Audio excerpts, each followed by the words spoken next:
Pernah tak hati tuan-tuan dan puan-puan berubah-ubah, bergerak-gerak soal rezeki? Masa boleh kerja, rasa yakin dapat rezeki. Masa tak kerja, dah mula dah. Macam manalah kalau kita tak kerja? Dah mula goyang. Masa sihat, wah Alhamdulillah. Masa sihat rasa kuat nak pergi cari rezeki. Masa sakit, dah mula kurang keyakinan. Sebenarnya tadi kita dah tanya soalan, rezeki ni dari siapa? Dari Allah. Seorang kanak-kanak tu, dia boleh yakin dengan mak dia. Dia tak memayis kadang-kadang.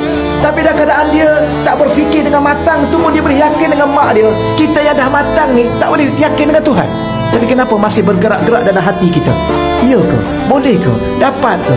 Kalau macam ni, habislah saya. Kalau macam ni, habislah saya. Kenapa jadi begitu? Sebab kita belum sampai kepada ahlul yakin. Itu maksud dia.